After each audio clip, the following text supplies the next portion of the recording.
नमस्ते, साईं राम। आज सबसे पहले जो बच्चों के अभिभावक हैं, पेरेंट्स हैं, उन सब के लिए एक छोटा सा संदेश है। मैं आप सबसे कहना चाहूँगी कि इस वीडियो को बच्चों के साथ साथ आप भी अंत तक देखिए, क्योंकि अंत में इसमें FA1 का जो हमारा होता है उसके बारे में कुछ जानकारी दी गई है। वो जानकारी हम आपको ये कविता पूरी होने के बाद आपको देंगे। इसके लिए इस वीडियो को लास्ट तक, अंत तक पूरा बच्चे के साथ में देखिए। बहुत ज़रूरी है वो, क्योंकि उसके मार्क्स हैं FA1 के, तो वो आपको जानना बहुत ज़रूरी है। ठीक है, अब हम अपना पार्ट शुरू करते हैं। जो हमने पिछली कक्षा में, पिछला वीडियो में आपको बताया था, वो था विरल पुस्तिका की जो पहली कविता थी, पहला पार्ट था, वो हमने आधा पढ़ के छोड़ा हुआ था, तो उसको आगे कंटिन्यू करेंगे। ठीक है, तो शुरू करते हैं आगे की जो कविता है उसे। उससे पहले हम एक बार इस कविता को शुरू से दोहरा लेते हैं। तो कविता को दोहराने से पहले हम क्या करते हैं, क्या सिखाया था मैंने आपको? हाँ, जो कवि का नाम है उसको पहले जानना ज़रूरी है, उसे दोहराना ज़रूरी है और याद करना ज़रूरी है। तो देखिए हमारा पाठ क्या था, कविता का नाम क्या था? कौन सिखाता, ये पहला पाठ है। और इसके कवि थे, जो कवि हैं द्वारिका प्रसाद माहेश्वरी। क्या नाम है उनका? द्वारिका प्रसाद माहेश्वरी। तो इसी तरह से हम पहले कविता शुरू करते हैं। ये देखिए हमारी कविता की पहली जो पंक्ति थी वो ये है। शुरू करें। ये देखिए, कौन सिखाता है चिड़ियों को ची ची ची ची करना, कौन सिखाता फुदक फुदक कर उनको चलना फिरना। फिर से एक बार दोहराइए। कौन सिखाता है चिड़ियों को ची ची ची ची करना, कौन सिखाता फुदक फुदक कर उनको चलना फिरना। और इसकी अगली पंक्ति है, ये देखिए अगली पंक्ति। कौन सिखाता फुर से उड़ना, दाने चुप चुप खाना, कौन सिखाता तिनके ला ला कर घोंसले बनाना। फिर से एक बार दोहराएंगे। किसी भी पंक्ति को हमने 2 बार दोहराना है, क्योंकि इससे हमें पाठ हो जाएगा, याद हो जाएगा। कौन सिखाता फुर से उड़ना, दाने चुप चुप खाना, कौन सिखाता तिनके ला ला कर घोंसले बनाना। बहुत सुंदर। अगली पंक्ति देखें। ये देखिए प्यारी पंक्ति है। कौन सिखाता है बच्चों को बच्चों का, फिर से देखिए, कौन सिखाता है बच्चों का लालन पालन उनको, माँ का प्यार दुलार चौकसी कौन सिखाता उनको। फिर से देखेंगे इस कविता को। कौन सिखाता है बच्चों का लालन पालन उनको, माँ का प्यार दुलार चौकसी कौन सिखाता उनको। है ना प्यारी पंक्ति? तो यहाँ तक हमने पंक्ति सीखी थी, और इसमें मैंने आपको चित्र भी दिखाए थे और उसके कविता के अर्थ भी सिखाए थे। कविता के हमने कौन कौन से अर्थ सीखे थे इसमें? ये देखिए, नए शब्द, दुलार करना, दुलार करना, प्यार करना, चौकसी करना, दूसरा शब्द है चौकसी करना, ध्यान रखना। किसका? किसी भी बच्चों का, बड़ों का ध्यान रखना, चौकसी करना। ये कविता में 2 शब्द नए आए थे हमारे। अच्छा, इसके अलावा हमने और क्या सीखा था? प्रश्न, 2 प्रश्न सीखे थे इसमें। पहला प्रश्न था आपका, यह कविता किसके बारे में है? किसके बारे में ये कविता है? चिड़ियों के बारे में। किसके बारे में? चिड़िया के बारे में। और दूसरा प्रश्न मैंने आपको बताया, सिखाया था, चिड़िया क्या खाती है? चिड़िया क्या खाती है? चिड़िया क्या खाती है? दाने। क्या खाती है? नीचे देखिए उत्तर दिया हुआ है, दाने, दाने। ये हो गया। तो देखिए इसी प्रकार कविता की अगली पंक्ति हम शुरू करेंगे, और ये आज हम 4 पंक्तियाँ और सीखेंगे, तो हमारी कविता पूरी हो जाएगी। फिर शुरू से इस कविता को एक बार फिर से दोहराएंगे लास्ट में। ठीक है, देखिए अगली पंक्ति आज शुरू करेंगे, और वो है, कुदरत का यह खेल वही हम सबको सब कुछ देती, किंतु नहीं बदले में हमसे वह कुछ भी है लेती। क्या कविता में सिखाया गया है? देखिए, इसका अर्थ हम फिर सुनेंगे, पहले जानेंगे इस कविता को, एक बार और पढ़ेंगे, फिर उसका अर्थ जानेंगे। कुदरत का यह खेल, वही हम सबको सब कुछ देती, किंतु नहीं बदले में हमसे वह कुछ भी है लेती। बहुत प्यारी कविता है। इसका अर्थ जानेंगे, इसका मीनिंग जानेंगे कि मीनिंग क्या है, कवि हमको क्या सिखाना चाहता है। देखिए, पहले तो देखिए इसमें शुरू का जो अक्षर आया है कुदरत, तो कुदरत ये नया शब्द आया है, तो इसका अर्थ देखिए, कुदरत प्रकृति, प्रकृति मीन्स इंग्लिश में जानेंगे नेचर, जो हमारे आसपास है प्रकृति, नेचर, उसे पेड़ पौधे सूरज, ये सारा क्या है? प्रकृति। जो भी बाहर आपको दिखाई देता है मैन मेड नहीं, वो क्या है? प्रकृति। तो इस कविता को देखिए,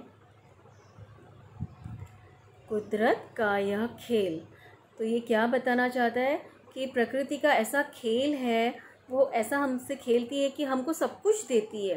देखिए, वही हम सबको सब कुछ देती। हर एक चीज़ हमको कहाँ से मिलती है? प्रकृति से, नेचर से। कुदरत हमको देती है फूल पौधे पेड़, हर चीज़, सनलाइट, सूर्य की किरणें, धूप मिलती है हमें, वो भी प्रकृति से है। कोई चीज़ हमने बनाई है नहीं। हम पेड़ पौधे बना सकते हैं अपने हाथों से? नहीं, सिर्फ उन्हें लगा सकते हैं, उगा सकते हैं, बट बना सकते हैं नहीं। तो ये सब कहाँ से मिला है हमें? कुदरत से। देखिए, कुदरत का यह खेल, वही हम सबको सब कुछ देती, किंतु नहीं बदले में हमसे वह कुछ भी है लेती। अभी इसमें कवि क्या समझा रहे हैं कि कुदरत से हमें कितनी कुछ चीज़ें मिलती है। सब चीज़, आपके बुक्स, पेंसिल, रबर, ये सब भी कहाँ से है? प्रकृति से ही मिला हुआ है।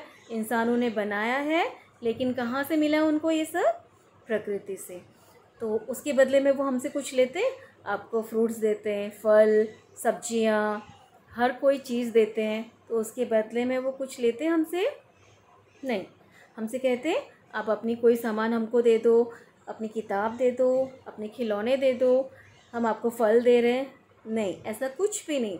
हमको जो पेड़ पौधे हैं, जो सूर्य की किरणें, देखिए सूरज भी हमको कहते हैं कि मैं आपको धूप दे रहा हूँ, आपको रोशनी दे रहा हूँ, तो आप हमको इसके बदले में कुछ दो, ऐसा है? बिल्कुल भी नहीं। ये सब हमें कुदरत वैसे ही दे देती, बिना किसी मतलब के। ठीक है, तो ये बहुत ही प्यारा समझाया हुआ है। इससे बच्चों को भी ये सीखना चाहिए, बड़ों को भी ये सीखना चाहिए कि किसी की कोई सहायता करो, किसी का कुछ काम करो तो किसी मतलब के करना है, बिल्कुल नहीं। बिना मतलब के जो काम करते हैं वो ही सबसे अच्छा होता है। आगे देखेंगे और एक पंक्ति, ये देखिए 2 पंक्तियाँ और हैं, वो भी बहुत प्यारी सी है और बहुत कुछ सिखाती हैं। हम सब उसके अंश की जैसे तरु पशु पक्षी सारे। क्या कहा गया है? हम सब उसके अंश की जैसे तरु पशु पक्षी सारे, हम सब उसके वंशज जैसे सूरज चाँद सितारे। देखिए, पहले तो इसमें ना 2-3 शब्द नए आए हैं, उसका अर्थ देखते हैं, उसकी मीनिंग देखते हैं, फिर हम कविता का मतलब समझेंगे। अब इसमें देखिए मीनिंग समझाया हुआ है। अंश, अंश मतलब भाग, हिस्सा, और इंग्लिश में पार्ट। क्या कहेंगे? पार्ट। और हिंदी में उसका अर्थ है अंश का भाग, हिस्सा। हम सब इसके क्या हैं? हिस्से। ऐसा। तरु, दूसरा अक्षर आया है तरु। दूसरा शब्द क्या है कविता में? तरु। तरु का मतलब होता है पेड़। तरु का मतलब होता है बड़ा सा पेड़। वंशज, वंश में उत्पन्न। वंशज का अर्थ है वंश में उत्पन्न। तो आइए अब कविता देखें। ये देखिए, अब कविता का अर्थ समझते हैं। हम सब उसके अंश की जैसे तरु पशु पक्षी सारे। अंश का अर्थ क्या बताया था मैंने आपको? भाग, या हिस्सा। तो कवि क्या कह रहे हैं इसमें कि हम सब क्या हैं, प्रकृति के एक हिस्से हैं, एक भाग हैं। प्रकृति मीन्स कुदरत के, जैसे पेड़ पौधे, पशु पक्षी, तो ये सारे हैं, वैसे ही इंसान भी हैं, हम भी प्रकृति के एक भाग, एक हिस्सा हैं। कैसे? जैसे तरु, तरु का क्या अर्थ बताया था? पेड़। जैसे पेड़ हैं, पशु हैं, पक्षी हैं। पशु मीन्स जानवर, पशु का मतलब क्या है? जानवर। तो जैसे पेड़ पौधे पशु पक्षी हैं, उसी तरह से इंसान भी प्रकृति का हिस्सा है। दूसरी पंक्ति देखिए, हम सब उसके वंशज। वंशज मतलब वंश में उत्पन्न, जैसे सूरज चाँद सितारे। जैसे सूरज हैं, चाँद हैं, तारे हैं, इसी तरह से मनुष्य भी हैं, पेड़ पौधे भी हैं, सब उसी के वंशज हैं। किसके? प्रकृति के। अच्छी लाइन थी और बहुत प्यारी कविता थी। देखिए, आपके लिए मैंने कुछ एग्जाम्पल्स, उदाहरण निकाले। ये क्या है? सूरज। ये सब हमको कहाँ से मिलता है आपको बताना है। मैंने 4-5 चीज़ें ऐसे छांट के रखी हैं जो हमको प्रकृति से मिलती है और उसके बदले में हमें कुछ नहीं देना पड़ता है। तो ऐसे ही 4-5 चीज़ें मैं आपको बताऊंगी कि कौन सी प्रकृति से हमें मिलती है, और 4-5 चीज़ें आप सोच के बताओगे कि और आपको क्या मिलता है प्रकृति से। ठीक है? एक तो सूरज, भगवान जी देखिए, सूरज, सूरज से हमें क्या मिलता है? रोशनी, सूर्य की किरणें, प्रकाश, लाइट मिलती है। ये देखिए चाँद, सितारे, चाँद से क्या मिलता है? रात को रोशनी मिलती है, जब भी सूरज नहीं रहते हैं वो रोशनी मिलती है, बहुत हल्की सी प्यारी सी, और उसके साथ में तारे ऐसे टिमटिमाते हैं जो बच्चों को बहुत अच्छे लगते हैं। और देखिए क्या मिला है हमको? पक्षी, तरह तरह के पक्षी। देखिए यहाँ पर दिखाए हुए हैं, तोता, कोयल, चिड़िया, ऐसे अलग अलग बहुत सारे पक्षियाँ हैं। यहाँ तो मैंने सिर्फ आपको 5 पक्षी दिए, लेकिन प्रकृति में बहुत पक्षियाँ हैं जिनके नाम भी शायद मुझे नहीं पता होंगे, बट बहुत सारे हैं। ये देखिए जानवर, और क्या दिए हैं? जानवर। यहाँ पे मैंने 2-3 जानवरों के चित्र डाले हैं, आप भी 2-3 जानवरों के चित्र ले सकते हैं, उनके नाम भी बता सकते हैं। ये सब प्रकृति है। पेड़, ये तो आप पहचान गए, पेड़ ये भी प्रकृति का हिस्सा है। तो मैंने आपसे कहा था मैं आपको 4-5 बताऊंगी, ये मैंने आपको बता दिए हैं। और आगे चलते हैं। यस, अब देखिए आपने क्या क्या पढ़ा, क्या क्या सीखा, मैं आपसे पूछूंगी, मतलब प्रश्न और उत्तर। प्रश्न पूछूं, चिड़िया कैसे चलती है? देखिए पहला प्रश्न है, चिड़िया कैसे चलती है? कविता में बताया हुआ चिड़िया कैसे चलती है? कैसे चलती है? फुदक फुदक कर। कैसे चलती है? फुदक फुदक कर। सही कहा। अगला प्रश्न देखिए, चिड़िया कैसे बोलती है? चिड़िया कैसे बोलती है? कैसे बोलती है चिड़िया? हमने शुरू की पंक्ति में पढ़ी थी, ची ची ची ची। कैसे? ची ची ची ची। शाबाश। आगे देखिए, बहुत सरल प्रश्न है। अगला प्रश्न है, चिड़िया अपना घोंसला किससे बनाती है? ये भी सिखाया था मैंने, किससे बनाती है? चिड़िया अपना घोंसला तिनकों से, जो छोटे छोटे तिनके चुनकर लाती है, वो बाहर से घास के तिनके, उससे वो अपना घोंसला बनाती है। चिड़िया अपना घोंसला किससे बनाती है? तिनकों से। शाबाश। ये देखिए, ये हो गए हमारे प्रश्न। अब आएंगे जीवन मूल्य। जीवन मूल्य मीन्स, इसका मतलब है हमने कविता से क्या सीखा है, क्या हमें इसने कविता ने सिखाया है जो कवि हमको सिखाना चाहते थे। तो वो है, देखिए लिखा हुआ है कवि ने कितना प्यारा सा, कुदरत हमें सब कुछ देती है पर बदले में हमसे कुछ नहीं लेती। ये बहुत अच्छा जीवन मूल्य दिया हुआ है। मैंने आपको ये एग्जाम्पल देके भी समझाया है, उदाहरण देकर। इसका अर्थ है जो भी चीज़ हम लेते हैं प्रकृति से वो बिना मूल्य के लेते हैं, उसके लिए हमें कुछ देना नहीं पड़ता। जैसे हम बाज़ार जाते हैं, हमें कुछ भी पसंद आता है उसे लेने के लिए पैसा देना पड़ता है, हर एक चीज़ के लिए।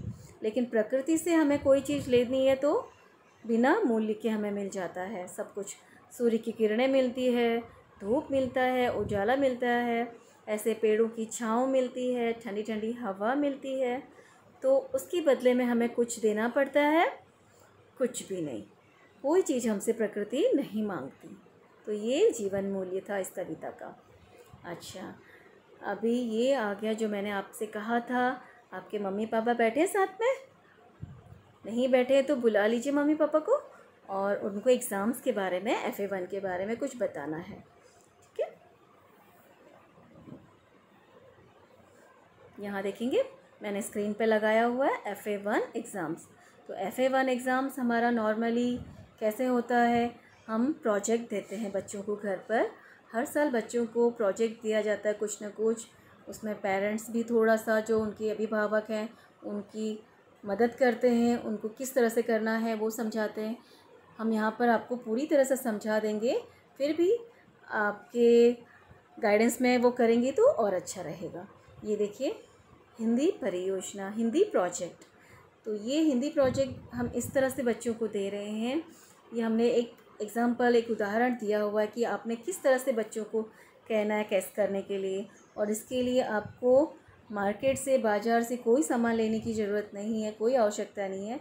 घर पर जो भी चीज़ आपका अवेलेबल है, plain A4 size paper, drawing का पेपर, आपका लास्ट ईयर का बुक होगा बच्चों का, उसका पेपर, या फिर नॉर्मल पेपर, उसमें कटिंग करके आप दे दीजिए बच्चों को और उनसे कहिए कि आप एक अक्षर बीच में लिखना है। अक्षर हम आपको देंगे कि कौन कौन से अक्षर से आपने ये फूल बनाना है इस तरह का बच्चों को, और वो अक्षर बीच में लिखेंगे। जैसे यहाँ पर हमने क अक्षर लिया हुआ है, तो क अक्षर से क्या क्या शब्द बनते हैं। कोई भी शब्द, बिना मात्रा के शब्द, मात्रा वाले शब्द, कोई भी शब्द बच्चा लिख सकता है। आप बच्चों को पूछिए, उनको थोड़ा सा सोचने दीजिए कि उनकी नज़रों में, उनके दिमाग में क्या क्या शब्द आते हैं उस अक्षर से, और नहीं आता है फिर उसके बाद आप उनको थोड़ी सी मदद कीजिए, लेकिन पहले उनको पूरी तरह से करने दीजिए। यहाँ देखिए, क है, क से हमने 2 कैसे शब्द बनाए। ज़रूरी नहीं इतने सारे आपने शब्द बनाने, 8 या 10 शब्द भी काफ़ी हैं। यहाँ देखिए, क से कतार, क से कड़वा, क से कछुआ, कलम, कसरत, कविता, कवित्री, कलाना। इस तरह से अक्षर बना सकते हैं, मात्रा वाले भी, बिना मात्रा वाले भी। तो ये मैं आपको अक्षर बता देती हूँ यहाँ पर, और फिर से एक बार दोहराऊँगी कि आपने कोई भी चीज़ बाहर से लेने की आवश्यकता नहीं है। आपका लास्ट ईयर का जो भी प्रोजेक्ट बुक बचा हुआ है, scrap book, A4 size paper, drawing paper, किसी में भी आप बना के बच्चों को बोलिए बना के रखिए। फिर हम आपको बाद में बताएंगे कब सबमिट करना है, कैसे करना है। ये देखिए, यहाँ पर हमने अक्षर भी दिए हुए हैं। चित्र के आधार पर निम्न अक्षरों से बनने वाले 10-10 शब्द लिखिए। ज़्यादा नहीं, 10 शब्द बनाने बच्चों को, उन्हीं को सोचने दीजिए, जिससे उनकी जो कहते हैं सोचने समझने की शक्ति है वो बढ़ेगी। एक दिन में नहीं होता है, दूसरे दिन उनको और सोचने दीजिए, तीसरे दिन सोचने दीजिए, लेकिन उनको थोड़ा सोचने का मौका दीजिए। देखिए, यहाँ पर अक्षर दिए हुए हैं, ग, च, ज, न, प, ब, ल। तो इन अक्षरों से ये बनाना है फूल जो दिखाया हुआ इस तरह का, और इन्हीं अक्षरों को, इसी को बाद में सबमिट करना है FA1 के लिए। तो ये है बच्चों का जो अभी छुट्टियां पड़ने वाली हैं। जैसे कि आपको बताया गया था कि 16 तारीख से शायद छुट्टियां पड़ने वाली हैं, और उसके बाद जून में ही स्कूल जो है ऑनलाइन या जो भी है आपको अपडेट दिया जाएगा। तो उसकी ये छुट्टियों का बच्चों को हॉलीडे एक्टिविटीज़ है, असाइनमेंट है हॉलीडे छुट्टियों में जो उन्होंने करना है। तो ये हम आपको उसमें आ सकता है आपका जोड़े मिलाइए, या फिर आ सकता है शब्दों को जोड़कर वाक्य बनाइए। जो भी है इस तरह का हम आपको वर्कशीट की माध्यम से अलग से देंगे, इस वीडियो में नहीं देंगे, वो वर्ड डॉक्यूमेंट में आपको आएगा। वो भी बच्चों को करने दीजिए, और बच्चे उसे एंजॉय करके करेंगे, मज़ा आएगा उनको, क्योंकि चित्र भी हैं उसमें, और वो किस तरह से करना है वो आपको वर्कशीट के साथ बताया जाएगा। वैसे ही उसी से सबमिट करना है आपने ये। तो पेरेंट्स ज़रा सा जो है बच्चों को ध्यान दीजिएगा कि वो इसे पूरा करें, ये बहुत ज़रूरी है FA1 के मार्क्स के लिए। इसके मार्क्स हैं, ये जो एक्टिविटी है, हॉलीडे असाइनमेंट है, उसके भी, और जो प्रोजेक्ट आपको दिया जा रहा है, जो मैंने इससे पहले आपको बताया है, ये इसके भी मार्क्स हैं। तो बच्चों को ये सब करने दीजिए और बहुत ज़रूरी है, बिना भूले बच्चों को कराइए। धन्यवाद। नमस्ते।